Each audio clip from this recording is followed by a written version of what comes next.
Hello, Daisy Cakes! Today we're going to be looking at the 1956 Hugo Awards for Best Novel. Why? Because I am Daisy Ex Machina, the drag queen detective who investigates all things speculative in science fiction, fantasy, and horror. As you may know, I've already done the Retro Hugos. If you don't know, the Retro Hugos were nominated in later years for the Golden Age years that they skipped. And I'm starting with 1956 because before then they just had one winner. And I want a list of nominees where I can choose from. And let's just go through the 1956 nominees. I'll tell you who won. We'll look at the blurbs from each, and then we'll pick one to add to my TBR. The nominees are The End of Eternity by Isaac Asimov, The Long Tomorrow by Leigh Brackett, Double Star by Robert A. Heinlein, Not This August by C.M. Kornbluth, and Three to Conquer by Eric Frank Russell. And the winner is Double Star by Robert A. Heinlein. Now, I've already read Double Star by Heinlein. I'm going to go ahead and read the blurb so you know what it's about. 1 minute, down-and-out actor Lorenzo Smith was, as usual, in a bar, drinking away his troubles as he watched his career go down the tubes. Then a space pilot bought him a drink, and the next thing Smith knew, he was shanghaied to Mars. Suddenly, he found himself agreeing to the most difficult role of his career, impersonating an important politician who had been kidnapped. Peace with the Martians was at stake. Failure to pull off the act could result in interplanetary war, and Smith's own life was on the line. For if he wasn't assassinated, there was always a possibility that he might be trapped in his new role forever. Now, like I said, I've already read Double Star by Heinlein. I liked it quite a bit and recommend it if you are interested, but I'm not going to, of course, add it to my TBR for this game. We're going to move on and read the blurb for The End of Eternity by Isaac Asimov.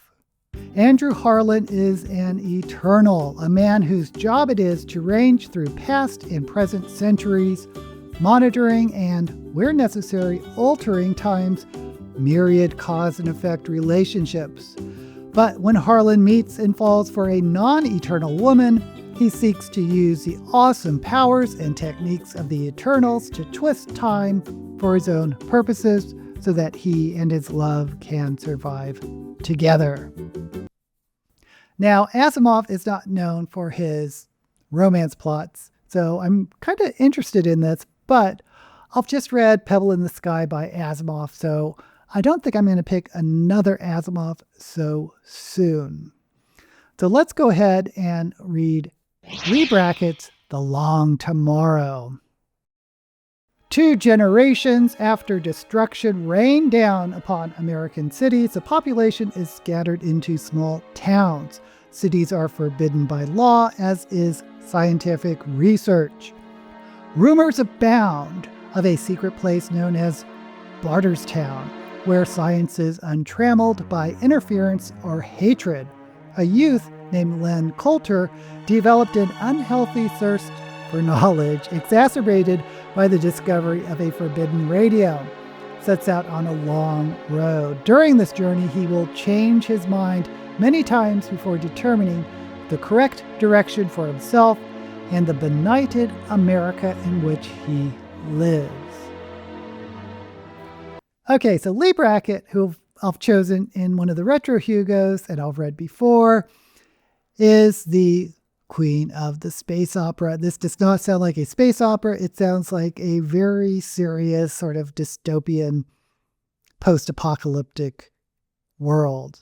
I don't know if I'm in the mood for that. Let's go ahead and now read Not This August by C.M. Kornbluth.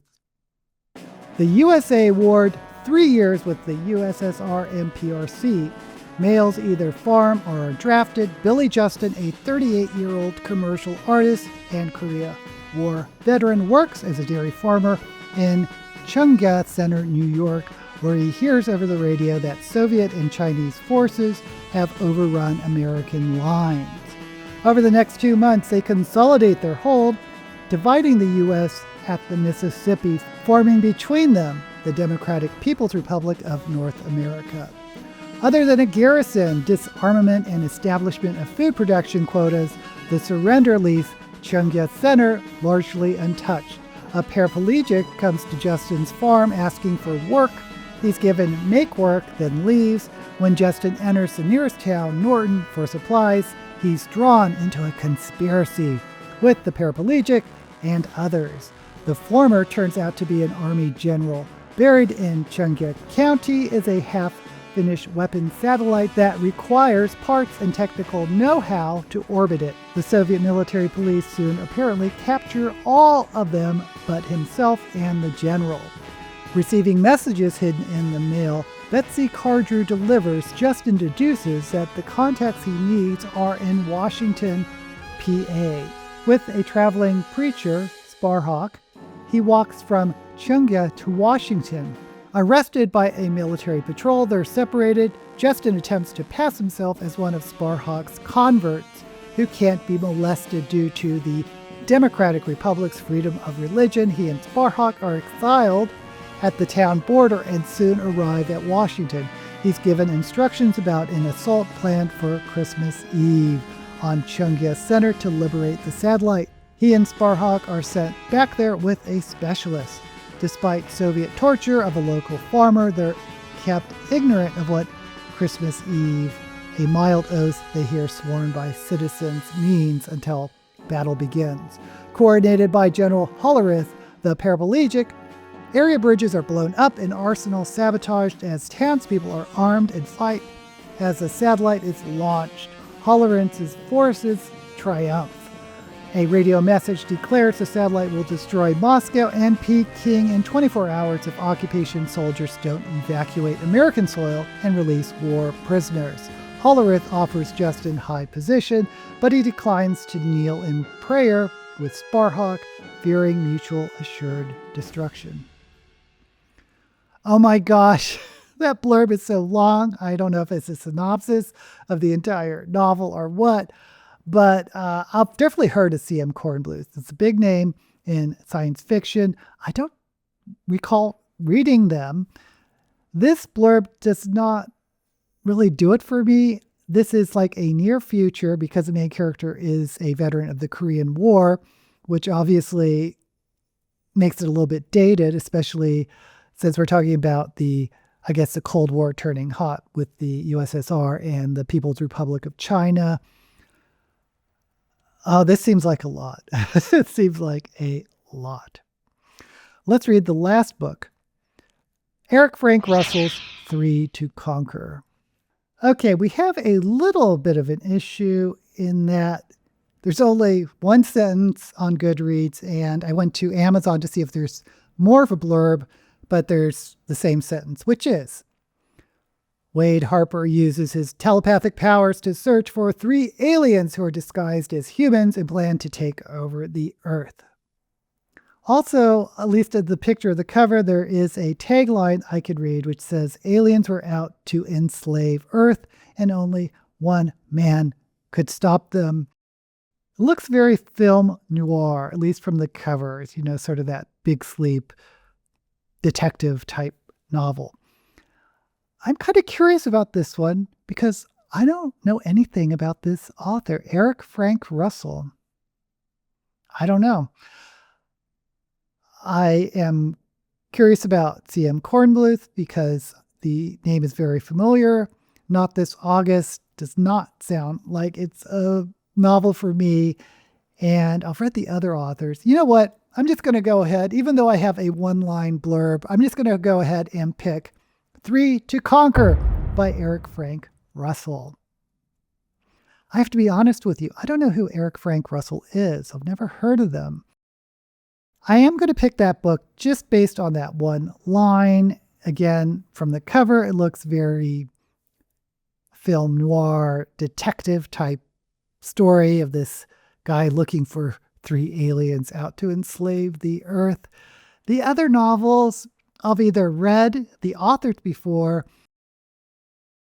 or I'm not really into this apocalyptic storyline, and I don't really trust Isaac Asimov with the romance, and not this August just sounds like a bummer, this alternate history where I guess a hot war breaks out with the communist countries in America. But I do want to, at some point, read a C.M. Kornbluth novel because I don't believe I have. I'm kind of excited to read this author I know nothing about. I've never heard of this book. But what about you? What book or books would you have picked based solely on the blurb? Let me know down in the comments. And while you're there, don't forget to like this video and subscribe to my channel. So keep an eye out for my review of Three to Conquer. After that, I'll pick another nominee from the 1950s Hugos. We'll see which one that will be. Until then, may all the books you read be